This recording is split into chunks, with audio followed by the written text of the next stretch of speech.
ನಾವು ಶೀಲ ಪಾಲನೆ ಮಾಡ್ತಾ ಇದ್ದೀವಿ ಅಂದರೆ ಅಲ್ಲಿ ಪ್ರಜ್ಞೆ ಬಹಳ ಶಕ್ತಿಯುತವಾಗಿದೆ. 5 ಶೀಲವನ್ನು ನಾವು ನಿರಂತರವಾಗಿ ಪಾಲನೆ ಮಾಡ್ತಿದ್ದೀವಿ ಅಂದರೆ ನಿರಂತರವಾಗಿ ನಾವು ಪ್ರಜ್ಞೆಯನ್ನು ಶಕ್ತಿಯುತಗೊಳಿಸ್ತಾ ಇದ್ದೀವಿ ಅಲ್ವಾ. ಆ ಶೀಲದಲ್ಲಿ ನಾವೇನು ಪಾಲನೆ ಮಾಡ್ತಿದ್ದಲ್ಲ ಅದು ನಮ್ಮನ್ನು ಇನ್ನೊಂದು ಮಟ್ಟವನ್ನು ತಲುಪಿಸುತ್ತೆ. ಅದು ಏನಂದರೆ ಸಮ್ಮಾದಿಟ್ಟಿ, ಸಮ್ಯಕ್ ದೃಷ್ಟಿ. ಈಗ ನಾವೆಲ್ಲ ಧ್ಯಾನ ಮಾಡಿದ್ವಿ ಅಲ್ವಾ, ಮೈತ್ರಿ ಧ್ಯಾನ ಮಾಡಿದ್ವಿ. ಮೈತ್ರಿ ಅಂದರೆ ಏನು? ಮಾನಸಿಕವಾಗಿ ನಾವು ಇತರ ಜೀವಿಗಳ ಒಂದು ಶುಭವನ್ನು ಅಥವಾ ಒಳ್ಳೆಯದನ್ನು ಬಯಸುವಂಥದ್ದು. ಅದೂ ಸಹ ಸಮ್ಮಾದಿಟ್ಟಿನೇ. ಯಾಕೆ? ಎಲ್ಲ ಜೀವಿಗಳಿಗೆ ಕರುಣೆಯಿಂದ ನಾವು ಒಳ್ಳೆಯದನ್ನು ಬಯಸ್ತಾ ಇದ್ದೀವಿ. ಅಲ್ಲೂ ಕೂಡ ಸಮ್ಮಾದಿಟ್ಟಿ ಇದೆ ಅಲ್ವಾ. ಮತ್ತೆ ಅದೇ ರೀತಿ ಆನಾಪಾನಸತಿ ಧ್ಯಾನ ಮಾಡಿದ್ವಿ.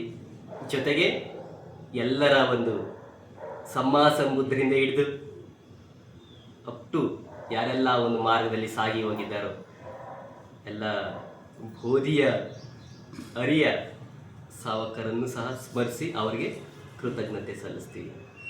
ಅದು ಸಾಮಾನ್ಯ ಅಲ್ಲ, ಪ್ರತಿಯೊಬ್ಬರನ್ನು ಕೂಡ ಸಲ್ಲಿಸಕ್ಕೆ ಅವ್ರು ನಮಗೆ ಎಷ್ಟು ಅವರು ಕೊಡುಗೆ ಕೊಟ್ಟಿದ್ದಾರೆ. ಅವರ ಕರುಣೆಯಿಂದ, ಪ್ರಜ್ಞೆಯಿಂದ ಅದನ್ನು ನಮ್ಮ ಇಲ್ಲಿ ತನಕ ಅದನ್ನು ತಂದು ನಮಗೆ ನಮ್ಮ ಪಾಲಿಗೆ ಒಂದು ಗಿಫ್ಟಾಗಿ, ಒಂದು ಕಾಣಿಕೆಯಾಗಿ ನೀಡಿದ್ದಾರೆ. ಅಂತಹ ಮಹಾನ್ ವ್ಯಕ್ತಿಗಳಿಗೆ ನಾವೇನು ಕೃತಜ್ಞತೆ ಸಲ್ಲಿಸ್ತೀವಿ ಅದು ಸಹ ಸಮ್ಮಾದಿಟ್ಟಿ ಅಲ್ವಾ. ನಾವೇನೆಲ್ಲ ಕುಶಲಪೂರ್ವಕವಾಗಿ ಮಾಡ್ತಾ ಇರ್ತೀವಿ, ಒಳ್ಳೆಯದನ್ನು ಮಾಡ್ತಾ ಇರ್ತೀವಿ, ಅದೆಲ್ಲವೂ ಸಹ ಸಮ್ಮಾದಿಟ್ಟಿ ಮೂಲಕನೇ ಮಾಡ್ತಾ ಇರ್ತೀವಿ. ಯಾವುದಾದ್ರು ನಾವು ಅಕುಶಲವನ್ನು ತೆಗೆದುಕೊಳ್ತಾ ಇದ್ದೀವಿ ಅಂದರೆ ಅಲ್ಲಿ ಎಗೈನ್ ನಾವು ಮಿಥ್ಯ ದೃಷ್ಟಿಗೆ ಹೋಗ್ಬೇಕು ಅಲ್ವಾ. ನಾವು ಮುಖ್ಯವಾಗಿ ಈ ಒಂದು ಕುಶಲ ಮತ್ತು ಅಕುಶಲವನ್ನು ಮಾಡುವಾಗ ನಮ್ಮ ಜೊತೆಗೆ ಬರುವಂಥ ಯಾವುದಪ್ಪ ಅಂದರೆ ಕಮ್ಮ ಅಲ್ವಾ. ನಾವು ಒಳ್ಳೇದು ಮಾಡಿದ್ರೂ ಕೂಡ ಕಮ್ಮನೆ, ಅಕುಶಲ ಕೆಟ್ಟದ್ದು ಮಾಡಿದ್ರೂ ಕೂಡ ಕಮ್ಮನೆ ಅಲ್ವಾ. ನೀವು ಒಳ್ಳೇದು ಮಾಡಿದ್ರೆ ಪುಣ್ಯ ಕಮ್ಮ ಬರುತ್ತೆ, ಕೆಟ್ಟದ್ದು ಮಾಡಿದ್ರೆ ಅಕುಶಲ ಕಮ್ಮ ಬರುತ್ತೆ. ನಾವು ಏನು ಕಮ್ಮ ಮಾಡ್ತೀವಿ ಆ ಕಮ್ಮದ ಮೂಲ ಏನು ಅನ್ನೋದನ್ನು ನಾವು ತಿಳ್ಕೊಬೇಕು. ಆ ಕಮ್ಮದ ಶಕ್ತಿ ಏನಿರುತ್ತೆ, ಒಳ್ಳೆ ಕಮ್ಮ ಆಗಿದ್ರೆ ಅದು ನಮಗೆ ಒಳ್ಳೆ ರೀತಿಯಲ್ಲಿ ಸುಖದ ರೂಪದಲ್ಲಿ ನಮಗೆ ಫಲವನ್ನು ಕೊಡುತ್ತೆ. ಆ ಕಮ್ಮದ ಮೂಲ ಕೆಟ್ಟದ್ದಾಗಿದ್ದರೆ ಅದರ ಫಲ ದುಃಖಕರವಾಗಿ ಇರುತ್ತೆ. ಯಾವುದು ಕುಶಲ, ಯಾವುದು ಅಕುಶಲ ಅದನ್ನು ತಿಳ್ಕೋಬೇಕು. ಅದಕ್ಕೆ ಸಮಾಧಿಟ್ಟಿ ಸೂಕ್ತದಲ್ಲಿ ಸಾರಿಪುತ್ತ ಬಂತಿಜಿಯವರು ಹೇಳ್ತಾರೆ, ಅವರ ಭಿಕ್ಷು ಬಂತಿಜಿಗಳಿಗೆ ಹೇಳ್ತಾರೆ, ಭಿಕ್ಷುಗಳೇ, ಯಾವುದೇ ಒಬ್ಬ ಅರಿಯ ಸಾವಕ, ಆರ್ಯ ಸಾವಕ, ಶ್ರೇಷ್ಠ ವ್ಯಕ್ತಿ, ಆರ್ಯ ಅಂದರೆ ಯಾರು ಅದರಲ್ಲಿ ಸೋತಪನ್ನ, ಸಗದಗಾಮಿ, ಅನಾಗಾಮಿ ಮತ್ತು ಅರ್ಹಂತ. ಸೊ ಯಾರು ಈ 4 ವ್ಯಕ್ತಿಗಳು ಯಾರಿರ್ತಾರಲ್ಲ ಇವರು ಸಂಪೂರ್ಣವಾಗಿ ಅಕುಶಲವನ್ನು ತಿಳಿದಿರ್ತಾರೆ, ಸಂಪೂರ್ಣವಾಗಿ ಅಕುಶಲ ತಿಳಿದಿರ್ತಾರೆ ಮತ್ತು ಅಕುಶಲದ ಮೂಲವನ್ನು ಸಹ ತಿಳಿದಿರ್ತಾರೆ. ಅದರ ಜೊತೆಗೆ ಈ ಅರಿಯ ಸಾವಕರು ಸೋತಪನ್ನ, ಸಗದಗಾಮಿ, ಅನಾಗಾಮಿ, ಅರ್ಹಂತ, ಈ 4 ಶ್ರೇಷ್ಠ ವ್ಯಕ್ತಿಗಳು ಏನು ಮಾಡ್ತಾರೆ, ಪ್ರಜ್ಞೆಯಿಂದ ಕುಶಲವನ್ನು ಕೂಡ ತಿಳಿದಿರ್ತಾರೆ, ಕುಶಲದ ಮೂಲವನ್ನು ಸಹ ತಿಳಿದಿರ್ತಾರೆ. ಅದು ಪ್ರಜ್ಞೆಯಿಂದ ಅದನ್ನು ಅರ್ಥಕೊಂಡಿರ್ತಾರೆ ಅಂತೇಳಿ ಸಾರಿಪುತ್ತ ಬಂತಿಜಿಯವರು ಅವರ ಪಿಕ್ಕುಗಳಿಗೆ, ಅವ್ರ ಜೊತೆ ಇರುವಂತಹ ಬಂತಿಜಿಗಳಿಗೆ ಹೇಳ್ತಾರೆ. ಯಾವಾಗ ಈ ಅಕುಶಲ ಮತ್ತೆ ಕುಶಲವನ್ನ ಸರಿಯಾಗಿ ತಿಳ್ಕೊತಾರೋ ಆವಾಗ ಏನತ್ತೆ ಸಮ್ಯಕ್ ದೃಷ್ಟಿ ಅಂದರೆ ಸಮದಿಟ್ಟಿ ನಮ್ಮಲ್ಲಿ ಪ್ರಾಪ್ತಿಯಾಗ್ತಾ ಹೋಗ್ತಾ ಇರುತ್ತೆ. ಜೊತೆಗೆ ದಿಟ್ಟಿ ಉಜ್ಜುಕತ ಅಂದರೆ ನಾವು ದಿಟ್ಟಿಯನ್ನ ರುಜು ಅಂದರೆ ಸರಿಯಾದ ರೀತಿಯಲ್ಲಿ ನಾವು ಅದನ್ನು ತೆಗೆದುಕೊಂಡು ಹೋಗ್ತಾ ಇರ್ತೀವಿ, ಅದನ್ನು ನೇರಗೊಳಿಸ್ತಾ ಇರ್ತೀವಿ. ಜೊತೆಗೆ ಅದರಲ್ಲಿ ಅಚಲವಾದಂತಹ ಶ್ರದ್ಧೆಯನ್ನು ನಾವು ಇಟ್ಕೊಂಡಿರ್ತೀವಿ ಅಂತೇಳಿ ಸಾರಿಪುತ್ರ ಬಂದಿದ್ದೀರು ಹೇಳ್ತಾರೆ. ಈ ಕಮ್ಮ ಮತ್ತೆ ಕಮ್ಮದ ಮೂಲ ಇದನ್ನ ನೋಡಿದಾಗ ಈಗ ಸಾಮಾನ್ಯವಾಗಿ ನೀವು ತಿಸರಣ ಮತ್ತೆ ಪಂಚಶೀಲವನ್ನ ತೆಗೆದುಕೊಂಡ್ರಿ ಅಲ್ವಾ? ಈ ಪಂಚಶೀಲದಲ್ಲೇ ನಾವು ನೋಡ್ಬೋದು ಅದನ್ನ ಕುಶಲ ಕಮ್ಮ ಮತ್ತೆ ಅಕುಶಲ ಕಮ್ಮ, ಕುಶಲದ ಮೂಲ ಕಮ್ಮ ಮತ್ತೆ ಅಕುಶಲದ ಮೂಲ ಕಮ್ಮ ನಾವು ನೋಡ್ಬೋದು. ಈಗ ಯಾವುದು ಅಕುಶಲದ ಮೂಲ ಏನು ಅಥವಾ ಅಕುಶಲ ಯಾವುದು ಅಂತ ನೋಡಿದಾಗ ಪಾಣಾತಿಪಾತ ಅಕುಶಲಂ ಅಂತ ಹೇಳ್ತಾರೆ. ಇದು ಸಾರಿಪುತ್ತ ಬಂದೇಜಿಯವರು ಅವ್ರ ದಿಕ್ಕುಗಳಿಗೆ ಹೇಳ್ತಾರೆ. ಅಕುಶಲದ ಮೂಲ ಏನಂದ್ರೆ ಪಾಣಾತಿಪಾತ ಅಕುಶಲಂ, ಯಾವುದೇ ಜೀವಿಯನ್ನ ಹಿಂಸೆ ಮಾಡುವಂಥದ್ದು, ಹಾನಿ ಮಾಡುವಂಥದ್ದು ಅಕುಶಲ.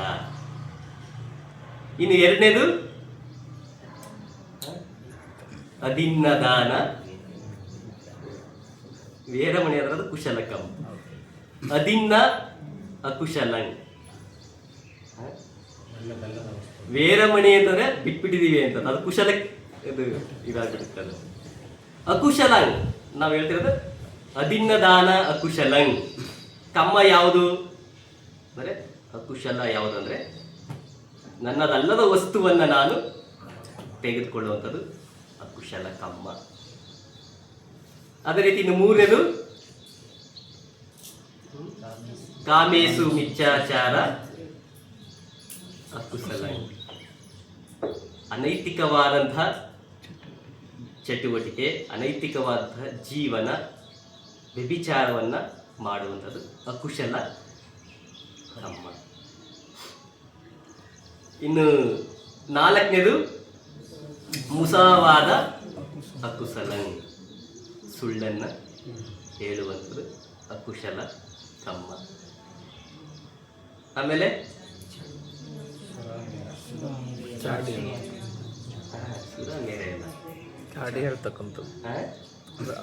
ಮುಸಾವಾದ ಆದ್ಮೇಲೆ ಆ ಮುಸಾವಾದಲ್ಲೇ ಬರುತ್ತಲ್ಲ ಮಾತಿಗೆ ಸಂಬಂಧಪಟ್ಟದ್ದು ಪಿಸುಣಾ ವಾಚ ಅಕುಶಲಂ.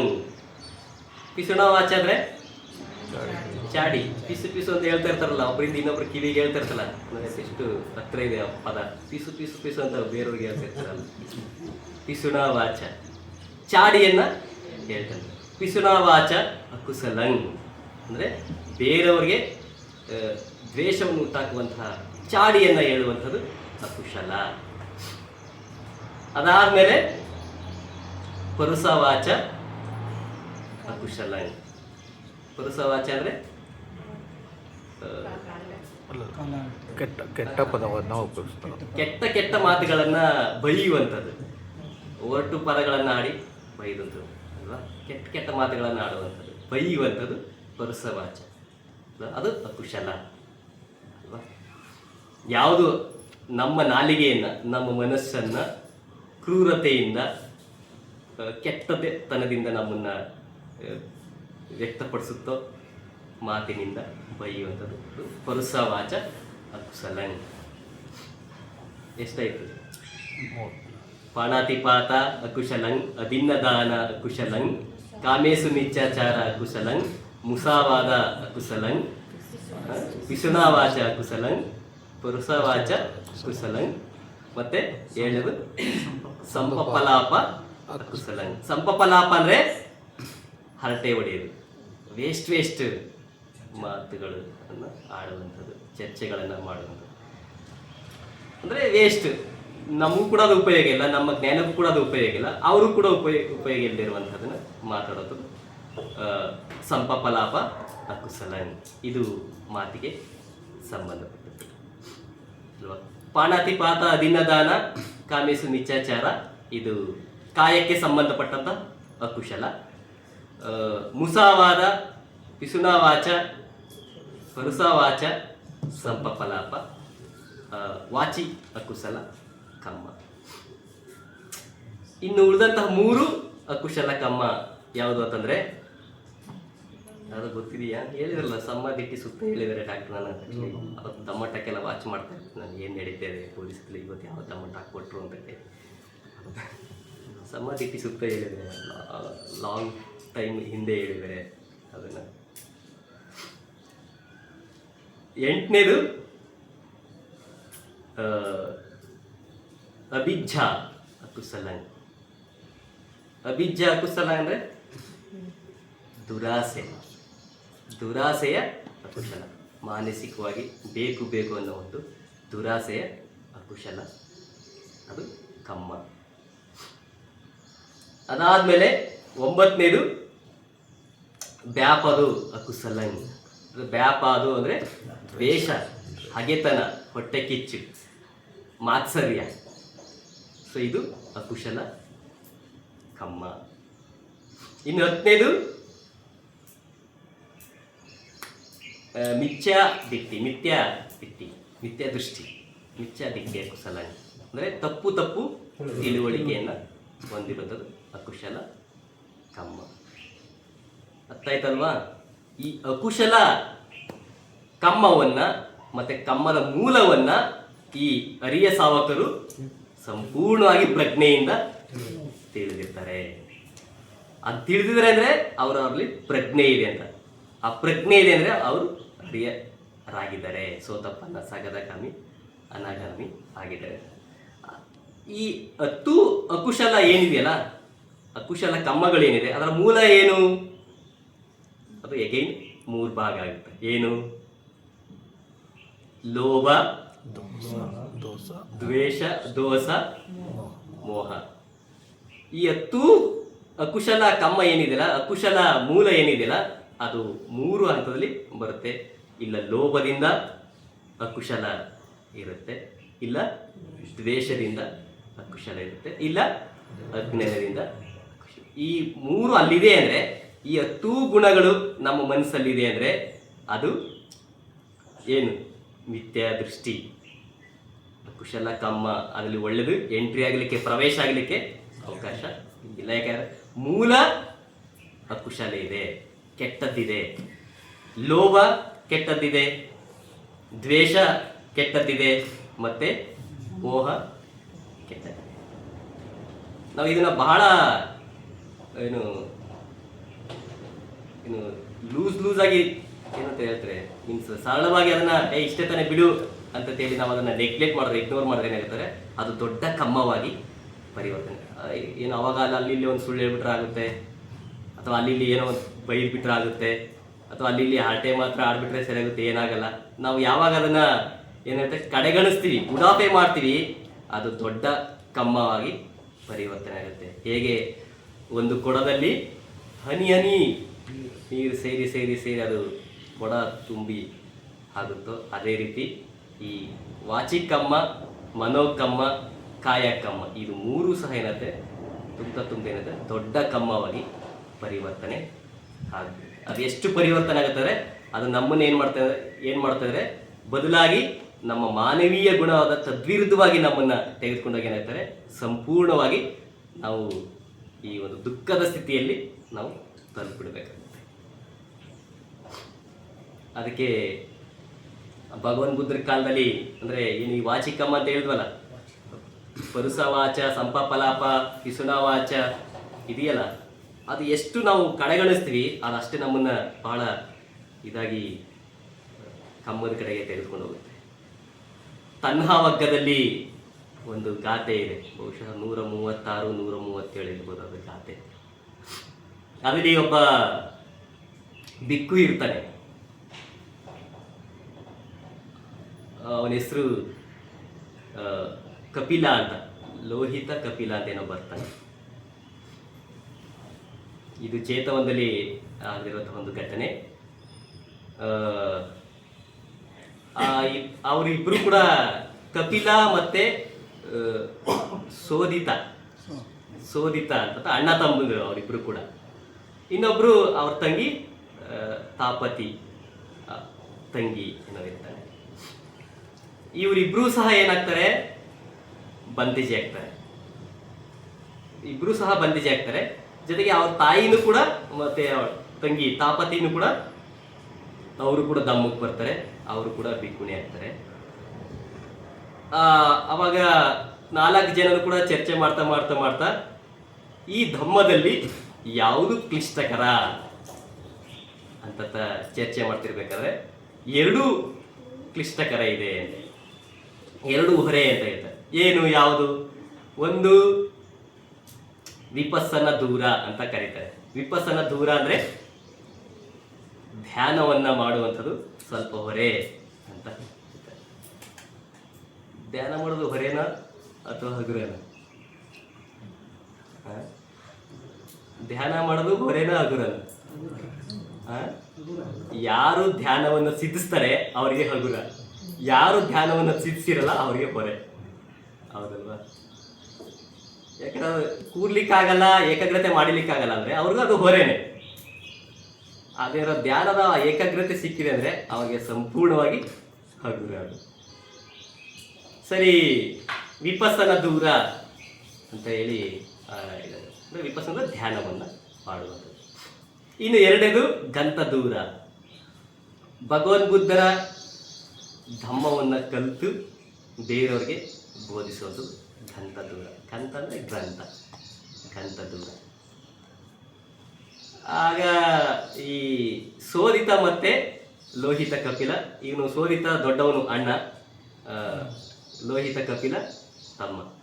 ಸರಿ, ಇವನೇನು ಮಾಡ್ತಾನೆ, ಶೋಧಿತ ಏನು ಮಾಡ್ತಾನೆ, ನಾನು ವಿಪಸ್ಸನ ನನ್ನ ಧ್ಯಾನಕ್ಕೆ ಹೋಗ್ತೀನಿ, ನನಗೆ ಆಲ್ರೆಡಿ ಏಜ್ ಆಗಿರೋದ್ರಿಂದ, ವಯಸ್ಸಾಗಿರೋದ್ರಿಂದ ನಾನು ಅದನ್ನೆಲ್ಲ ಓದ್ತಾ ಕೂತ್ಕೊಳ್ಳಿಕ್ಕಾಗಲ್ಲ.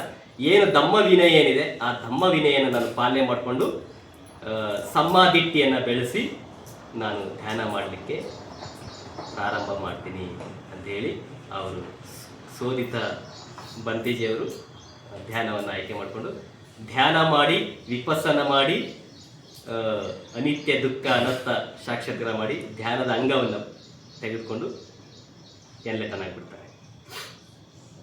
ಇವನು ಲೋಹಿತ ಕಪಿಲ ಇವನೇನು ಮಾಡ್ತಾನೆ, ಗಂತ ದೂರ ಅಂದರೆ ಭಗವಂತ ಧಮ್ಮವನ್ನು ಕಲ್ತ್ಕೊಳ್ತೀನಿ ಅಂತೇಳಿ ಇವನು ಕಲಿಲಿಕ್ಕೆ ಶುರು ಮಾಡ್ತಾನೆ. ಶುರು ಮಾಡಿ ತುಂಬ ಪಾಂಡಿತ್ಯವನ್ನು ಗಳಿಸ್ಕೊತಾನೆ. ಭಗವಂತ ಬುದ್ಧರು ಏನೆಲ್ಲ ಹೇಳಿದ್ರು ಎಲ್ಲವನ್ನೂ ಸಹ ಏನು ನೆನಪಲ್ಲಿ ಇಟ್ಕೊಂಡು ಅದನ್ನು ಪರಿಪೂರ್ಣವಾಗಿ ಅದರ ಜ್ಞಾನವನ್ನು ಹೊಂದ್ಬಿಡ್ತಾನೆ. ಎಷ್ಟು ಮಟ್ಟಿಗೆ ಹೊಂದ್ಬಿಡ್ತಾನೆ ಅಂದರೆ ಒಂದು ಎಲ್ಲ ವಿಷಯವನ್ನು ಕೂಡ ಅದರಲ್ಲಿ ಪಾರಂಗತನಾಗಿಬಿಡ್ತಾನೆ, ಪರಿಣಿತಿ ಹೊಂದ್ಬಿಡ್ತಾನೆ. ಆದರೆ ಎಷ್ಟು ಮಟ್ಟಿಗೆ ಅವನು ಬಿಡ್ತಾನೆ ಅಂದರೆ ಅದು ಜ್ಞಾನ, ಧಮ್ಮದ ಜ್ಞಾನ ಅಂದರೆ ಅದು ಕಲಿತಾ ಕಲಿತಾ ಕಲಿತಾ ಕಲಿತಾ ಏನಾಗ್ತದೆ, ಆ ಧಮ್ಮದ ಜೊತೆ ಧಮ್ಮ ವಿನಯ ಕಳೆದುಬಿಟ್ಟು ಅಹಂಕಾರದ ಜ್ಞಾನ ಜಾಸ್ತಿ ಆಗಿ ಇಡೀ ಧಮ್ಮವನ್ನೇ ಪಲಿಕ್ ಮಾಡಲಿಕ್ಕೆ ಶುರು ಮಾಡಿಬಿಡ್ತಾನೆ. ಪ್ರಾರಂಭದಲ್ಲಿ ಚೆನ್ನಾಗಿ ಕಲಿತಾನೆ, ಚೆನ್ನಾಗಿ ಶ್ರದ್ಧೆಯಿಂದ ಕಲಿತಾನೆ, ವಿನಯದಿಂದ ಕಲಿತಾನೆ, ಧಮ್ಮ ವಿನಯದ ಮೂಲಕನೇ ಎಲ್ಲನೂ ಕಲಿತಾನೆ. ಹೋಗ್ತಾ ಹೋಗ್ತಾ ಹೋಗ್ತಾ ಅವನಿಗೇನಾಗ್ತಾರೆ, ದಾನ ಜಾಸ್ತಿ ಬರುತ್ತೆ, ಪ್ರಶಂಸೆ ಜಾಸ್ತಿ ಬರುತ್ತೆ, ಹೊಗಳಿಕೆ ಜಾಸ್ತಿ ಬರುತ್ತೆ. ಆ ಗುಣಗಳೆಂದ್ರೆ ಮೀನ್ಸ್ ಆ ಒಂದು ಪದಗಳೇನಾಗುತ್ತೆ, ಅವನನ್ನು ನಾನು ಶ್ರೇಷ್ಠ ಅಂತ ತಿಳಿದು ಗರ್ವನಾಗ್ಬಿಡ್ತಾನೆ. ಗರ್ವನಾಗಿ ಏನು ಮಾಡ್ತಾನೆ, ಸುಳ್ಳನ್ನ ಸತ್ಯ ಮಾಡ್ತಾನೆ, ಸತ್ಯವನ್ನ ಸುಳ್ಳು ಮಾಡ್ತಾನೆ. ಪಾಪಕಮ್ಮವನ್ನ ಪುಣ್ಯಕಮ್ಮವಾಗಿ ಹೇಳಕ್ ಶುರು ಮಾಡ್ತಾನೆ, ಪುಣ್ಯಕಮ್ಮವನ್ನ ಪಾಪಕಮ್ಮವಾಗಿ ಎಲ್ಲವನ್ನು ಸಹ ಉಲ್ಟಾ ಮಾಡಿ ಬೋಧಿಸಲಿಕ್ಕೆ ಶುರು ಮಾಡಿಬಿಡ್ತಾನೆ. ಅಷ್ಟು ವಾಗ್ಮಿಯಾಗಿಬಿಡ್ತಾನೆ. ಅಷ್ಟು ವಾಗ್ಮಿಯಾಗಿ ಕುಶಲವನ್ನ ಹೆಚ್ಚು, ಅದರಲ್ಲಿ ಪರುಸವಾಚ, ಸಂಪಫಲ, ಪಿಸುನವಾಚ ಎಲ್ಲವೂ ಕೂಡ ಮಾತಿನ ಮೂಲಕನೇ ಎಲ್ಲವೂ ಕೂಡ. ಈಗ ನಾನು ಏನು ಹೇಳಿದೆ, ವಾಚಿಕಮ್ಮ ಏನು ಹೇಳ್ದೆ, ಎಲ್ಲವೂ ಕೂಡ ಈ 4 ಕುಶಲ ಕಮ್ಮವನ್ನು ಮಾಡ್ತಾ. ಅದ್ರ ಮೂಲ ಏನು? ಲೋಭ. ನಾನು ನಾನು ನಾನು ನಾನು ನಾನು ಶ್ರೇಷ್ಠನಾಗಿದ್ದೀನಿ. ಮೂಲ ಲೋಭ, ಮೂಲ ಮೋಹ.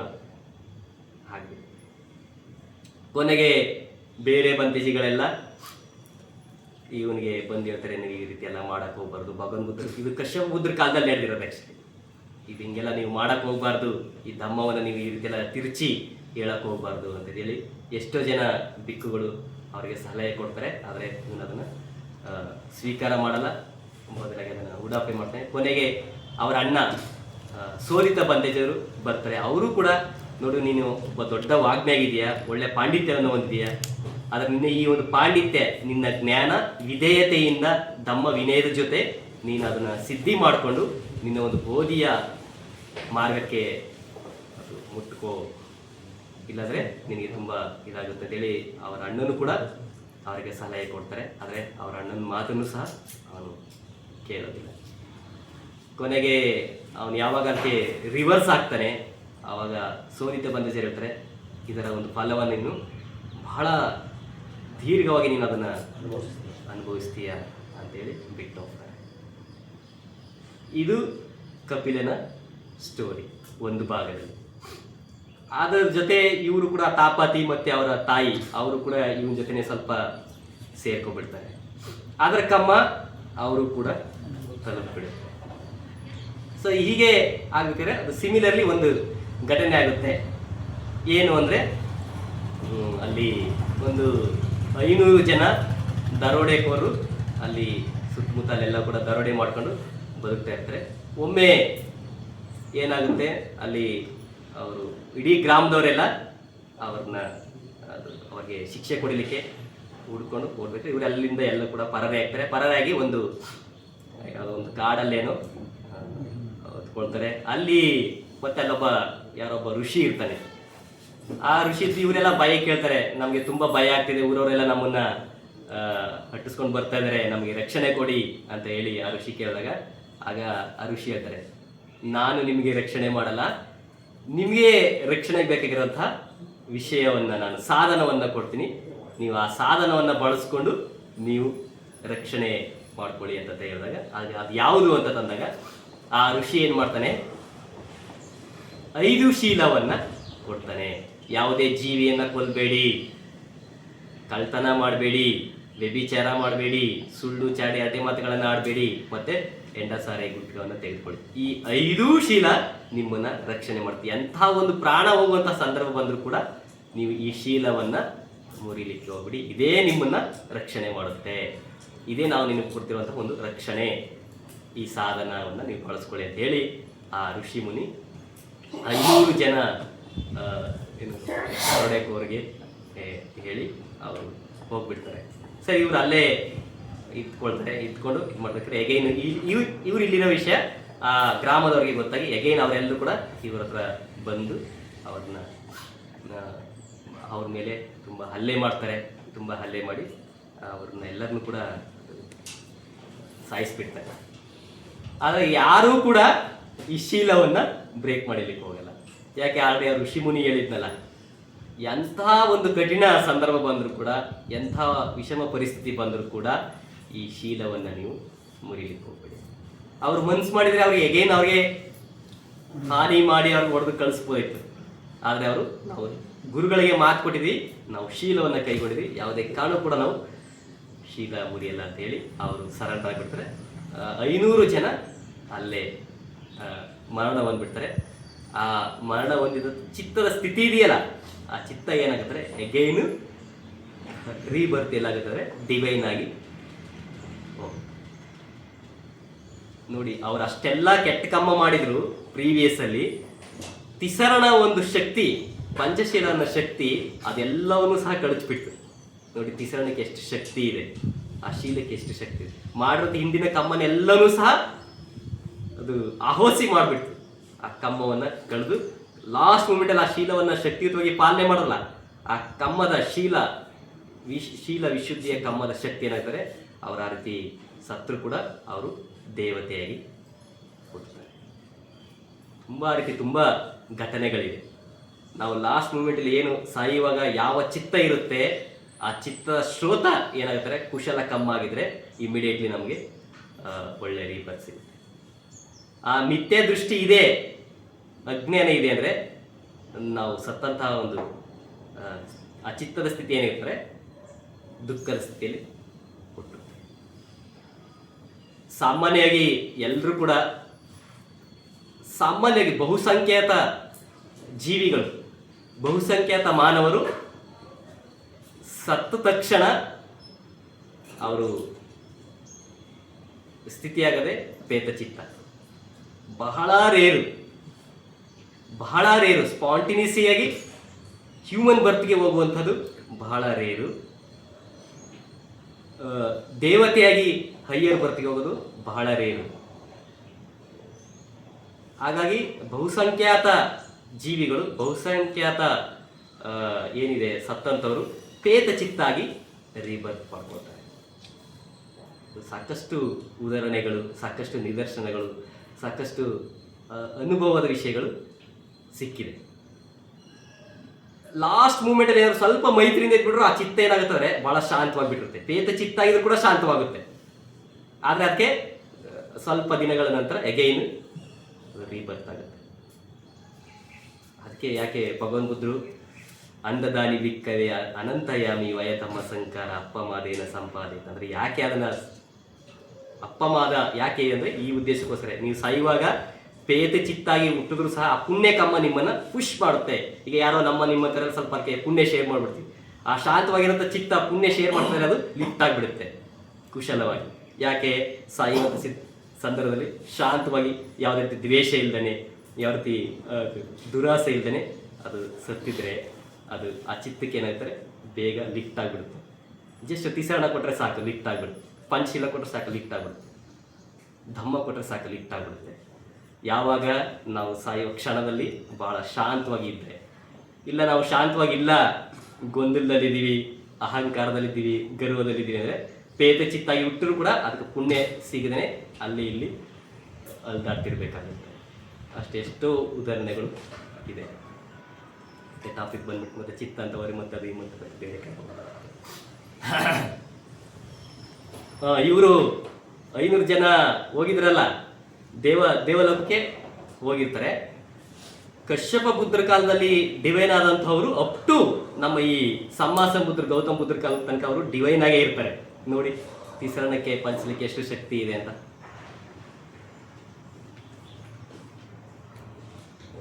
ಅವರೆಲ್ಲರೂ ಸಹ ಏನ್ ಮಾಡ್ತಾರೆ, ಏಕಕಾಲದಲ್ಲಿ ನಮ್ಮ ಈ ಸಂಬುದ್ರ ಕಾಲದಲ್ಲಿ 500 ಜನನು ಸಹ ಹ್ಯೂಮನ್ ಆಗಿ ಮಾನವರಾಗಿ ಜನ್ಮ ಪಡ್ಕೊಂಡ್ಬಿಡ್ತಾರೆ. ಅವ್ರು ಎಲ್ಲಿ ಜನ್ಮ ಪಡ್ಕೊಂತಾರೆ, ಈ ಮೀನುಗಾರರು ಇರ್ತಾರಲ್ಲ, ಮೀನು ಸಾಕಾಣಿಕೆ ಅಥವಾ ಮೀನನ್ನ ಇದು ಮಾಡ್ತಿರ್ತಾರಲ್ಲ, ಏನಂತ ಹೇಳ್ತಾರೆ, ಅಲ್ಲಿ ಬರ್ತ್ ತಗೊಂಡಿರ್ತಾರೆ. ಅಲ್ಲಿ ಒಬ್ಬ ನಾಯಕ ಇರ್ತಾನೆ, ಮೀನು ಬೇಯಿಸ್ತಾನೆ ಒಬ್ಬ ನಾಯಕ ಇರ್ತಾನೆ. ಅವನಿಗೆ ಅವನ ಹೆಂಡತಿ ಗರ್ಭಿಣಿಯಾಗಿ ಆದ ದಿನ ಆ ಜನ್ಮವನ್ನು ಕೊಡ್ತಾಳೆ. ಕೊಟ್ಮೇಲೆ ಆ ನಾಯಕ ಇದ್ನಲ್ಲ, ಬೇಯಿಸ್ತ ನಾಯಕ ಇದ್ನಲ್ಲ, ಅವನು ನೋಡ್ತಾನೆ. ನೋಡ್ಬಿಟ್ಟು ಭಾಳ ವಿಶೇಷವಾಗಿರುತ್ತೆ ಆ ಮಗು.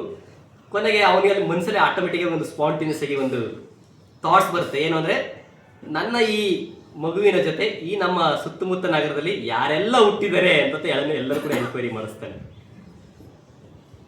ಆ 200 ಜನ ಅಂದ್ರೆ ಇವನ್ ಜೊತೆ ಇವನ್ ಮಗ ಇದನ್ನಲ್ಲ, ಇವನ್ ಮಗನ ಜೊತೆ ಇನ್ನೂ 499 ಮಕ್ಕಳು ಕೂಡ ಆ ಮೀನುಗಾರರ ಒಂದು ಕುಟುಂಬದಲ್ಲೇ ಹುಟ್ಟಿರ್ತಾರೆ. ಆ ಸುತ್ತಮುತ್ತ ಅದೇನು ಸಮುದಾಯ ಇರುತ್ತಲ್ಲ, ಅಲ್ಲೇ ಹುಟ್ಟಿರ್ತಾರೆ ಆ 500 ಜನನು ಕೂಡ. ಸಾಗ ಇವಾಗನತೆ ಇವ್ರಿಗೆ ಏನೋ ಒಂದು ಕಮ್ಮ ಇದೆ ಅಂದ್ರೆ ಎಲ್ಲರೂ ಕೂಡ ಒಂದೇ ರೀತಿ ಕಮ್ಮವನ್ನು ಇವರು ಪಡ್ಕೊಂಡಿದ್ದಾರೆ ಅಂತ ಹೇಳಿ ಆಮೇಲೆ ಏನು ಮಾಡ್ತಾನೆ, ಎಲ್ಲರೂ ಕೂಡ ಕರೆಸಿ ಅವ್ರು ಯಾರಂತ ಎಲ್ಲರೂ ಕೂಡ ಪಟ್ಟಿ ಮಾಡಿ, ಇವರೆಲ್ಲರೂ ಸಹ ನನ್ನ ಮಗನಿಗೆ ಸಹಚರರಾಗಲಿ ಅಂತ ಹೇಳಿ ಅವನೇ ಎಲ್ಲ ರೀತಿನ ಅವ್ರನ್ನ ನೋಡ್ಕೊಳ್ಳಲಿಕ್ಕೆ ಪ್ರಾರಂಭ ಮಾಡ್ತೀನಿ. ಅವರೆಲ್ಲರೂ ಸಹ ಬೆಳೀತಾ ಬೆಳೀತಾ ಬೆಳೀತಾ ಏನಂತಾರೆ, ಅವನ ನಾಯಕನ ಮಗ ಮತ್ತೆ ನಾಯಕನಾಗ್ತಾನೆ. ಅವನನ್ನ ಗುರುತಿಸ್ತಾರೆ. ಗುರುತಿಸ್ಬಿಟ್ಟು ಅವನು ಮತ್ತೆ ಎಗೈನ್ ಅವರೆಲ್ಲರೂ ಕೂಡ ವೃತ್ತಿಯನ್ನ ಪ್ರಾರಂಭ ಮಾಡ್ತಾರೆ. ಪ್ರಾರಂಭ ಮಾಡಿ ಅವರೆಲ್ಲರೂ ಕೂಡ ಒಂದ್ಸರಿ ಈ ಮೀನು ಹಿಡಿಲಿಕ್ಕೆ ಸಮುದ್ರಕ್ಕೆ ಹೋಗ್ತಾರೆ. ಹೋಗಿ ಅಲ್ಲಿ ಹಾಕ್ಬೇಕಾದ್ರೆ ಅಲ್ಲಿ ಒಂದು ಬೃಹದಾಕಾರವಾದಂತಹ ಒಂದು ಮೀನು ಸಿಗುತ್ತೆ. ಎಷ್ಟು ಬೃಹದಾಕಾರ ಅಂದರೆ ಇಡೀ ಅದು ಅಷ್ಟು ಬೃಹದಾಕಾರವಾಗಿರುತ್ತೆ. ಅದನ್ನ ಎಲ್ಲರೂ ಕೂಡ ತೆಗೆದುಕೊಳ್ತಾರೆ. ತೆಗೆದುಕೊಂಡು ಅದು ಬಹಳ ವಿಶೇಷವಾಗಿರುತ್ತೆ. ಏನು ವಿಶೇಷ ಅಂದರೆ, ಅದು ಇಡೀ ಪೂರ್ತಿ ತನ್ನ ಶರೀರ ಸುವರ್ಣದಿಂದ, ಚಿನ್ನದಿಂದ ಕೂಡಿರುತ್ತೆ. ಚಿನ್ನದ ಮೀನು ಆಗಿರುತ್ತೆ. ಸರಿ, ಅವನು ನಾಯಕನಿದ್ದಲ್ಲ, ಇಷ್ಟು ಇದು ಬೃಹದಾಕಾರವಾಗಿದೆ ಅಂದರೆ ಇದು ಇಷ್ಟು ಮೊದಲೇ ಸರಿ ಇದು ಸಿಕ್ಕಿದೆ ಅಂತ ಹೇಳಿ ಅವನ ಇದನ್ನ ರಾಜನ ಕೊಟ್ಟರೆ ನಮ್ಗೆ ಒಳ್ಳೆ ದುಡ್ಡು ಸಿಗುತ್ತೆ ಅಂತ ಹೇಳಿ ಏನು ಮಾಡ್ತಾನೆ, ರಾಜನ ಹತ್ರ ತೆಗೆದುಕೊಡಾಗ್ತಾನೆ.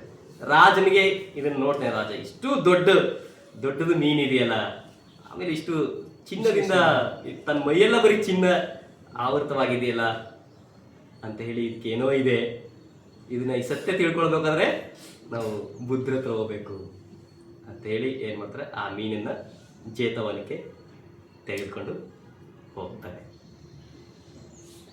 ಜೇತವನ್ನ ತೆಗೆದುಕೊಂಡು ಹೋಗಿ ಅಲ್ಲಿ ಇಡ್ತಾರೆ. ಇಟ್ಟು ಎಲ್ಲರೂ ಕೂಡ ಬಹಳ ವಿಶೇಷವಾಗಿ ನೋಡ್ತಾರೆ.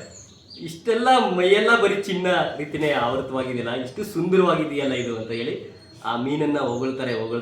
ಅಷ್ಟು ಪ್ರಶಂಸೆ ಮಾಡ್ತಾರೆ. ಅದೇನಾಗುತ್ತೆ, ಕೆಲವು ಸಮಯದ ನಂತರ ಬಾಯಿಯನ್ನು ಓಪನ್ ಮಾಡುತ್ತೆ, ತೆರೆಯುತ್ತೆ. ಆ ಬಾಯಿ ಓಪನ್ ಮಾಡ್ತಿದ್ರೆ ಬಹಳ ದುರ್ಗಂಧ, ಕೆಟ್ಟ ವಾಸನೆ ಇಡೀ ಜೇತವನವನ್ನು ಆವರಿಸುತ್ತೆ. ಎಲ್ಲರೂ ಕೂಡ ಮೂಗು ಮುಚ್ಕೊಳ್ತಾರೆ. ಇಷ್ಟು ಮೈಯೆಲ್ಲ ಇಷ್ಟು ಸುಂದರವಾಗಿದೆ, ಬಾಯಿ ತೆಗೆದ್ರೆ ಇಷ್ಟು ದುರ್ಗಂಧ ಇದೆಯಲ್ಲ, ಇದೆಂತಹ ಇದು ಮೀನಿದೆ ಇದು ಅಂತೇಳಿ ಭಗವಂತರು ಕೇಳಿದಾಗ, ಆಗ ಭಗವಂತರು ಅದು ಯಾರು ಅಂತ ಹೇಳಿದಾಗ ಅದು ಬೇರೆ ಯಾರು ಅಲ್ಲ, ಕಶ್ಯಪ ಬುದ್ಧರ ಕಾಲದಲ್ಲಿ ಲೋಹಿತ ಕಪಿಲ ಸೋದಿತ ಮತ್ತೆ ಲೋಹಿತ ಕಪಿಲ ಇಬ್ರು ಅಣ್ಣ ತಮ್ಮದಿರ್ತಾರೆ. ಆದರೆ ಸೋದಿತ ಏನಾಗ್ತಾನೆ, ಎಂದೆಟನಾಗ್ತಾನೆ, ಇವನು ಲೋಹಿತ ಕಪಿಲ ಏನಾಗ್ತಾರೆ, ತನ್ನ ಒಂದು ವಾಕ್ ಚಾತುರ್ಯದಿಂದ ವಾಗ್ಮಿಯಿಂದ ಏನಾಗ್ತಾನೆ, ಇಡೀ ಧಮ್ಮವನ್ನ ತಿರ್ಚಿ ಹೇಳಿದೆ. ಕಮ್ಮದ ಫಲ ಅವನಿಗೆ ಈ ರೀತಿ ಹುಟ್ಟು ಸಿಕ್ಕಿದೆ ಅಂತ ಹೇಳಿ ಏನು ಮಾಡ್ತಾರೆ, ಭಗವಂತ ಬುದ್ಧರು ಎಗೈನ್ ಆ ಸತ್ಯ ತಿಳಿಸ್ಬೇಕಲ್ಲ, ಅದರಿಂದನೇ ಬಾಯಿಲೆ ಅಂದರೆ ಅದನ್ನು ಕೇಳ್ತಾರೆ, ನೀನು ಎಲ್ಲಿಂದ ಬಂದೆ ಅಂದಾಗ ಅವನು ಅವಾಗ ಸತ್ತಿದವನು ಅವೀಚಿಲಿ ಹುಟ್ಟಿರ್ತಾನೆ. ನಿರಾಯ ಯಾರು ಧಮ್ಮಕ್ಕೆ ದ್ರೋಹ ಮಾಡಿರ್ತಾರೆ, ಯಾರು ಭಗವಂತ ಬುದ್ಧರಿಗೆ ಹಾನಿ ಮಾಡಿರ್ತಾರೋ, ಹರಾಂತರಿಗೆ ಹಾನಿ ಮಾಡಿರ್ತಾರೋ, 4 ಕರಿಯರಿಗೆ ಹಾನಿ ಮಾಡಿರ್ತಾರೋ, ಅಥವಾ ತಂದೆ ತಾಯಿಯನ್ನು ಹಾನಿ ಮಾಡಿರ್ತಾರೋ, ಅವರು ನೇರವಾಗಿ ಅವೀಚಿಗೆ ಹೊರಟೋಗ್ಬಿಡ್ತಾರೆ. ಆವಾಗ ಕಶ್ಯಪ ಬುದ್ಧರ ಕಾಲದಲ್ಲಿ ಹೋದವನು ಈಗ ಏನಾಗಿದ್ದಾನೆ, ಈ ಸಮುದ್ರದ ಕಾಲದಲ್ಲಿ ಮೀನಾಗಿ ಹುಟ್ಟಿದ್ದಾನೆ. ಅದರ ಶರೀರ ಎಲ್ಲ ಸುಂದರವಾಗಿದೆ, ಮಾತು ಮಾತ್ರ ದುರ್ಗಂಧವಾಗಿದೆ. ನೀನು ಎಲ್ಲಿಂದ ಬಂದಿದ್ರೆ, ನಾನು ಅವೀಚಿಯಿಂದ ಬಂದಿದ್ದೀನಿ ಅಂತ ಹೇಳ್ತಾರೆ ಮೀನು. ಮತ್ತೆ ಭಗವಾನ್ ಕೇಳ್ತಾರೆ, ನಿನ್ನ ತಂಗಿ ಎಲ್ಲಿದ್ದಾರೆ ತಾಪತಿ ಅಂದಾಗ, ಅವಳು ಕೂಡ ಅವೀಚಲಿ ಇದ್ದಿದ್ದಾಳೆ ಇನ್ನ ಅಂತ ಹೇಳ್ತಾರೆ. ನಿನ್ನ ಅಣ್ಣ ಇದ್ನಲ್ಲ ಸೋನಿತ, ಅವನೇದಾದ್ರೆ ಅವರು ಪರಿನಿಬ್ಬಾಣ ಹೊಂದಿದ್ದಾರೆ, ಬೋಧಿ ಜ್ಞಾನವನ್ನು ಪಡ್ಕೊಂಡವರು ಮುಕ್ತಿ ಹೊಂದಿದ್ದಾರೆ. ಆಯ್ತು, ಈಗ ನೀನು ಮುಂದೆ ಎಲ್ಲೋಗ್ತೀಯ, ಮತ್ತೆ ಮುಂದೆ ನಾನು ಅವೀಚಿಗೆ ಹೋಗ್ತೀನಿ ಅಂತ ಹೇಳಿ ಎಗೈನ್ ಅದು ಅಲ್ಲೇ ಅದು ಹೇಳ್ತಾ ಇದ್ರೆ ಅದು ಮತ್ತೆ ಅಲ್ಲೇ ಸೊತ್ತಾಗ್ಬಿಡುತ್ತೆ. ಮತ್ತೆ ಎಗೈನು ಆ ಕಪಿಲ ಆ ಮೀನೇನಂತೆ ಎಗೈನು ಅವೀಚಿಲೆ ಹುಟ್ಟುತ್ತೆ. ನೋಡಿ, ನಾವು ಸಣ್ಣ ಪುಟ್ಟ ವಾಚಿಕಮ್ಮ ಎಷ್ಟು ಸ್ಟ್ರಾಂಗ್ ಇದೆ, ಸುಳ್ತಾನೆ ಹೇಳ್ಬಿಡೋಣ ಬಿಡು, ಒಂದ್ಸರಿ ಹೇಳ್ಬಿಟ್ರೆ ಏನಾಗುತ್ತೆ, ಚಾಡಿತಾನೆ ಹೇಳ್ಬಿಡೋಣ ಬಿಡು, ಅಥವಾ ಹಾಟತಾನೆ ಹೇಳಿ ನೋಡಿ, ಅದೆಷ್ಟು ಕಮ್ಮವಾಗಿ ಪರಿವರ್ತನೆ ಆಗ್ತದೆ ಅಲ್ವಾ. ಇದು ಅದು ಮಾತಿಗೆ ಒಂದು ಶಕ್ತಿ ಇದೆ. ಅದು ಯಾವ ಶಕ್ತಿ? ನಮ್ಮ ಕಮ್ಮವನ್ನು ಸ್ಟ್ರಾಂಗ್ ಮಾಡಿ, ನಮ್ಮ ಕಮ್ಮದ ಮೂಲವನ್ನು ಸ್ಟ್ರಾಂಗ್ ಮಾಡಿ ನಮ್ಮ ದುಃಖದ ಕಡೆಗೆ ತೆಗೆದುಕೊಂಡು ಹೋಗುತ್ತೆ. ಇದು ಅಕುಶಲ ಕಮ್ಮದ ಮೂಲ.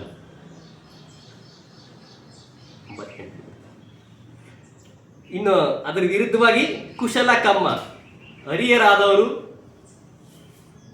ಶ್ರಾವಕರಾರು ಈ ಪ್ರಜ್ಞೆಯಿಂದ ಸಮ್ಮದಿಟ್ಟಿಯಿಂದ ಕುಶಲದ ಮೂಲವನ್ನ ತಿಳಿತಾರೆ, ಮತ್ತೆ ಕುಶಲ ಕಮ್ಮವನ್ನ ತಿಳಿತಾರೆ. ಅದಕ್ಕೇನು?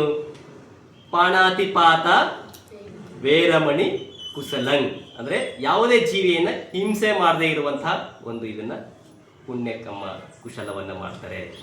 ಅದೇ ಎರಡನೇದು ಅದಿನ್ನ ದಾನ ವೇರಮಣಿ ಕುಶಲಂಗ್ ಕಮ್ಮ, ಅಂದ್ರೆ ನನ್ನದಲ್ಲದ ವಸ್ತುವನ್ನ ತೆಗೆದುಕೊಳ್ಳೋದಿಲ್ಲ, ಆ ಒಂದು ಶೀಲವನ್ನ ಪಾಲನೆ ಮಾಡ್ತಾ ಇರ್ತಾರೆ. ಕಾಮೇಸು ಮಿಚ್ಚಾಚಾರ ವೇರಮಣಿ ಕುಶಲಂಗ್, ಅಂದ್ರೆ ಅನೈತಿಕವಾದಂಥ ಕೆಟ್ಟದಾದಂಥ ಜೀವನವನ್ನ ನಡೆಸೋದಿಲ್ಲ, ದೂರ ಇರ್ತಾರೆ. ಅದು ಕುಶಲ ಕಮ್ಮವನ್ನು ಮಾಡ್ತಾರೆ.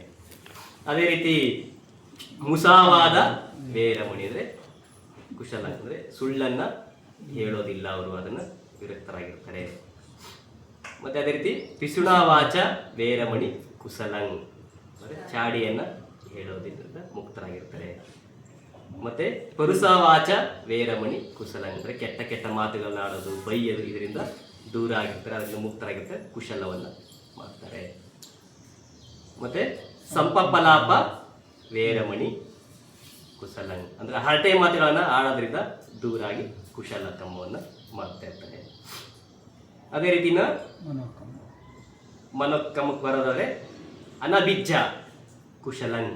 ಅನಭಿಜ್ಜ ಅಂದರೆ ದುರಾಸೆ ಇಲ್ಲದೆ ಇರುವಂತಹ ಮನಸ್ಸನ್ನು ಬೆಳೆಸ್ಕೊಳ್ತಾ ಇರ್ತಾರೆ, ಅದು ಕುಶಲಂಗ್. ಅಭ್ಯಾಪದ ಕುಶಲಂಗ್ ಅಂದರೆ ಯಾರನ್ನು ಕೂಡ ದ್ವೇಷ ಮಾಡದೇನೆ ಇರುವಂತಹ ಒಂದು ಮೈತ್ರಿಯಿಂದ, ಈಗ ಧ್ಯಾನ ಮಾಡಲ್ಲ ಮೈತ್ರಿ ಮಮತೆ, ಆ ಒಂದು ಗುಣವನ್ನು ಬೆಳೆಸ್ಕೊಂಡಿರ್ತಾರೆ. ಇನ್ನು 10ನೇದು ಕುಶಲಂಗ್ ಸಮ್ಮಾದಿಟ್ಟಿ ಕುಶಲಂಗ್ ಅಂದರೆ ಸಮ್ಮಾದಿಟ್ಟಿ ಅಂದರೆ ಸರಿಯಾದ ಸಮ್ಯಕ್ ದೃಷ್ಟಿಯನ್ನು ಹೊಂದಿರುವಂಥ ಕುಶಲವನ್ನು ಬೆಳೆಸ್ಕೊಂಡಿರ್ತಾರೆ. ಅಕುಶಲ ಕಮ್ಮದ ಮೂಲ ಲೋಭ ದ್ವೇಷ ಮೋಹ. ಕುಶಲ ಕಮ್ಮದ ಮೂಲ ಅಲೋಭ ಅದ್ವೇಷ ಮೋಹ ಅಮೋಹ. ಈ ಎರಡನ್ನೂ ಸಹ ಅರಿಯರಾದವರು, ಅರಿಯ ಸಾವಕರಾದವರು ಈ ಕುಶಲ ಕಮ್ಮದ ಮೂಲವನ್ನು ತಿಳ್ಕೊಂಡಿರ್ತಾರೆ. ಅರಿಯರಾದವರು ಕುಶಲ ಕಮ್ಮ ಮತ್ತು ಕುಶಲ ಕಮ್ಮದ ಮೂಲವನ್ನು ತಿಳ್ಕೊಂಡಿರ್ತಾರೆ, ಅದು ಪ್ರಜ್ಞೆಯಿಂದ ತಿಳ್ಕೊಂಡಿರ್ತಾರೆ ಅಂತೇಳಿ ಸಾರಿಪುತ್ತ ಬಂದಿದ್ದರು ಆ ಒಂದು ಸಮ್ಮಾದಿಟ್ಟಿ ಸುತ್ತದಲ್ಲಿ ಇದನ್ನ ಹೇಳ್ತಾರೆ. ಇದು ಜಸ್ಟ್ ನನಗೊಂದು ಪಾರ್ಟ್ ಮಾತ್ರ ಹೇಳಿದ್ರು, ಇನ್ನು ಅದಾದಮೇಲೆ ಮತ್ತೆ ಆಹಾರದ್ದು ಬರುತ್ತೆ, ಇನ್ನು ಬೇರೆ ಬೇರೆದೆಲ್ಲ ಕೂಡ ಬರುತ್ತೆ. ಹಾಗಾಗಿ ನಾವು ಯಾವುದ್ರ ಮೇಲೆ ಅವೇರ್ ಆಗಿರಬೇಕು, ಕಾಯದ ಮೇಲೆ ಜಾಗೃತರಾಗಿರಬೇಕು, ವಾಚಿ ಮೇಲೆ ಮಾತಿನ ಮೇಲೆ ಜಾಗೃತರಾಗಿರಬೇಕು, ಮನಸ್ಸಿನ ಮೇಲೆ ಜಾಗೃತ ಆಗಿರಬೇಕು. ಕಾಯ ವಾಚ ಮನಸ್ಸ ಅದು ಯೂನಿವರ್ಸಲ್ ಕಮ್ಮ ಎಲ್ಲರೂ ಕೂಡ ಸರಿ ಸಮಾನವಾಗಿರ್ಬೇಕು. ಈಗ ನಾವು ಬಂಧು ಬಳಗದಲ್ಲಿ ಇವರು ನನ್ನ ಅಣ್ಣ, ನನ್ನ ತಮ್ಮ, ನನ್ನ ತಂಗಿ, ನನ್ನ ಅಕ್ಕ, ನನ್ನ ತಾಯಿ, ನನ್ನ ತಂದೆ ಅಂತ ನೋಡ್ಬೋದು. ಕಮ್ಮಕ್ಕೆ ಅದು ಇಲ್ಲವೇ ಇಲ್ಲ, ಎಲ್ಲವೂ ಕೂಡ ಕಾಮನ್. ಅದು ಕಮ್ಮಕ್ಕೆ ಸಂಬಂಧಗಳೇ ಇಲ್ಲ. ನೀನು ಕಮ್ಮ ಮಾಡಿದೀಯಾ, ಒಳ್ಳೆ ಕಮ್ಮ ಮಾಡಿದೀಯಾ, ಸುಖ ಪಡಿತೀಯ, ಕೆಟ್ಟ ಕಮ್ಮ ಮಾಡಿದೀಯಾ, ದುಃಖ ಪಡಿತೀಯ, ಅಷ್ಟೇ. ಕಮ್ಮ ಯಾರನ್ನು ಕೂಡ ನೋಡೋದಿಲ್ಲ. ಅದು ಸಾಮಾನ್ಯ ಉಪಾಸಕರಾಗಲಿ ಅಥವಾ ಮಹಾ ಉಪಾಸಕರಾಗಲಿ ಅಥವಾ ಬಂದೇಜಿಗಳಾಗಲಿ ಯಾರೇ ಆಗಲಿ ಕಮ್ಮ. ಈಗ ಕಪಿಲ ಚಿವರ ಧರಿಸ್ತೀನಿ ಅನ್ಕೊಳ್ಳಿ, ನಾವೇನು ಅವನೇನು ಸುಗತಿಗೆ ಹೋಗ್ಲಿಲ್ಲ. ಯಾಕೆ? ಕಮ್ಮ ಮಾಡ್ದ, ಅವಿಚಿಗೆ ಹೋದ ಅಲ್ವಾ? ಹಾಗಾಗಿ ಚಿವರ ಧರಿಸೋದು ಪುಣ್ಯ ಕಮ್ಮದ ಫಲ.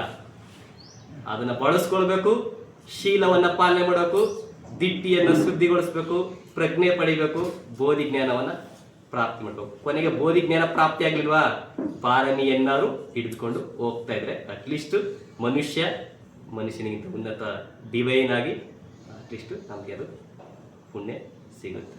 ಚಿವರ ಹಾಕಿದ ಕೂಡಲೇ ಕಮ್ಮ ಇವ್ರು ಬರಲ್ಲ ಅಂತಲ್ಲ. ಚಿವರ ಹಾಕಿದ ಮೇಲೆ ಕಮ್ಮ ಮಾಡಿದ್ರೆ ಅತಿಯಾದಂಥ ಸ್ಟ್ರಾಂಗ್ ಕಮ್ಮ, ಪಾಪ ಕಮ್ಮ ಜಾಸ್ತಿ ಆಗುತ್ತೆ. ಚಿವರ ಹಾಕದೇನೆ ಗೃಹಸ್ಥರಾಗಿದ್ದು ಕೂಡ ಮಾಡಿದಾಗ ಪಾಪ ಕಮ್ಮ ಇರುತ್ತೆ, ಅದರ ಫಲ ಪಡಿತಾರೆ. ಆದರೆ ಚಿವರ ಹಾಕಿ ಕೂಡ ಪಾಪ ಕಮ್ಮ ಮಾಡಿದಾಗ ಅದು ಇನ್ನೂ ಕೂಡ ಸ್ಟ್ರಾಂಗ್ ಆಗಿ ಬೇರೂರು ಬಿಡುತ್ತೆ. ಹಾಗಾಗಿ ಕಮ್ಮದ ಮುಂದೆ ಶಿವರನ್ನು ನೋಡಲ್ಲ, ಬಂದಿಸಿನೂ ನೋಡಲ್ಲ, ಉಪಾಸಕರು ನೋಡಲ್ಲ, ಉಪಾಸಕರು ನೋಡಲ್ಲ. ನಾವು ಕಮ್ಮ ಮಾಡಿದ್ವ ಕುಶಲ ಕಮ್ಮ ಮೂಲ ಏನು, ಲೋಭ ದ್ವೇಷ ಮೋಹ ಇದೆಯಾ, ಹೋಗು ನೀನು ಆ ಕಡೆ ದುಃಖದ ಕಡೆ ದುರ್ಗತಿ ಕಡೆ ಹೋಗು. ಕುಶಲ ಕಮ್ಮ ಮಾಡಿದೆಯಾ, ಲಿಫ್ಟ್ ಆಗು, ಮನುಷ್ಯನಿಗಿಂತ ಉನ್ನತ ಜೀವ ಅಲ್ವಾ? ಹಾಗಾಗಿ ನಮ್ಮ ಮನಸ್ಸು ಯಾವಾಗಲೂ ಕೂಡ ಸುಗತಿ ಕಡೆಗೆ, ನಿಬ್ಬಾಣದ ಕಡೆಗೆ ಹೋಗುವಂತಹ ಆಲೋಚನೆಗಳನ್ನು ನಾವು ಬೆಳೆಸ್ಕೊಳ್ಬೇಕು. ಶಾಂತವಾಗಿ ಪ್ರಾಣ ಬಿಡುವಂಥ ಗುಣಗಳನ್ನು ಬೆಳೆಸ್ಕೊಳ್ಬೇಕು. ಅವಾಗ ಅಟ್ಲೀಸ್ಟ್ ಪೇತ ಚಿತ್ತಾಗಿ ಯಾರಾದ್ರೂ ನಿಮ್ಮ ಥರ ಎಲ್ಲ ಸೇರಿಕೊಂಡು ಒಂದಷ್ಟು ಪುಣ್ಯ ಶೇರ್ ಮಾಡಿ ಲಿಫ್ಟ್ ಮಾಡೋಕ್ಕಾದ್ರೂ ಅವಕಾಶ ಇರುತ್ತೆ. ಇಲ್ಲ ಇದಾಗ್ಬಿಟ್ರೆ ಮತ್ತೆ ಎಲ್ಲಿ ಹುಡಿಕೊಂಡು ಬರೋಣ ಚಿತ್ತಗಳನ್ನ. ಹಾಗಾಗಿ ಸಮ್ಮಾದಿಟ್ಟಿ ಸರಿಯಾದ ದೃಷ್ಟಿಯನ್ನು ಬೆಳೆಸ್ಕೊಳ್ಳಿ, ಪ್ರಜ್ಞೆಯನ್ನು ಬೆಳೆಸ್ಕೊಳ್ಳಿ.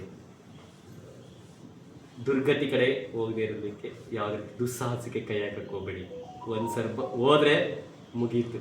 ಮತ್ತು ಅದು ಭಗವಂತರು ಉದಾಹರಣೆ ಕೊಡ್ತಾರಲ್ಲ, ಒಂದು ಸಮುದ್ರ ಅಲೆಗೆ ಮತ್ತು ಅದರಲ್ಲಿ ಆನೆ ಅಂತ ಉದಾಹರಣೆ ಕೊಡ್ತಾರಲ್ಲ, ಆ ರೀತಿ ಪರಿಸ್ಥಿತಿ ಆಗೋದು ಬೇಡ.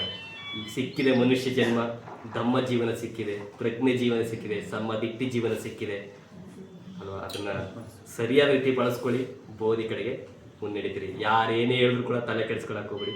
ನಿಮ್ಮಲ್ಲಿ ಸಮ್ಮದಿಟ್ಟಿ ಇತ್ತ ಯಾರೇನು ಕೂಡ ನಿಮ್ಮನ್ನು ಬದಲಾಯಿಸ್ಲಿಕ್ಕೆ ಹೋಗಿ, ಮಿಥ್ಯ ದೃಷ್ಟಿ ಇತ್ತ ನಿಮ್ಮನ್ನ ಸಮ್ಮದಿಟ್ಟಿ ಕೊಟ್ಟು ಕರ್ಕೊಂಡು ಬರಲಿಕ್ಕೆ ಭಾಳ ಕಷ್ಟ ಆಗಿರುತ್ತೆ. ಹಾಗಾಗಿ ಸಮ್ಮದಿಟ್ಟಿ ಇದೆ, ಆ ದಿಟ್ಟಿಯನ್ನು ಶುದ್ಧಿಗೊಳಿಸಿ ನಿಪ್ಪಾಣದ ಕಡೆ ಸಾಕ್ತಾ ಇರಿ. ನಿಮ್ಮೆಲ್ಲರಿಗೂ ಸಹ ಈ ಒಂದು ಪುಣ್ಯ ನಿಪ್ಪಾಣಕ್ಕೆ ಸಮ್ಮದಿಟ್ಟಿಗೆ ತೆಗೆದುಕೊಂಡು ಬೋಧಿಯ ಜ್ಞಾನ ಪ್ರಾಪ್ತಿಯಾಗಲಿಕ್ಕೆ, ಪಾರಮಿಯ ಪರಿಪೂರ್ಣತೆಯನ್ನು ಹೊಂದಿ ನಿಪ್ಪಾಣದ ಸಾಕ್ಷಾತ್ಕಾರಕ್ಕೆ ಎಲ್ಲ ರೀತಿಯ ಕಾರ್ಯಕ್ರಮಕ್ಕೆ ಸಂಬಂಧ ಒದಗಿ ಬರಲಿ ಅಂತ ಹಾರೈಸ್ತಾ ಇಲ್ಲಿಗೆ ನಾನು ಈ ಒಂದು ಧಮ್ಮ ಪ್ರವಚನ ಮುಕ್ತಾಯಗೊಳಿಸ್ತೀನಿ. ಭವತು ಸಬ್ಬ ಮಂಗಳಂ ರಕ್ಕಂತು ಸಬ್ಬ ದೇವತ ಸಬ್ಬ ಬುದ್ಧಾನುಭಾವೇನ ಸಬ್ಬ ಧಮ್ಮಾನುಭಾವೇನ ಸಬ್ಬ ಸಂಘಾನುಭಾವೇನ ಸದಾ ಸೊತ್ತಿ ಭವಂತು ತೇ.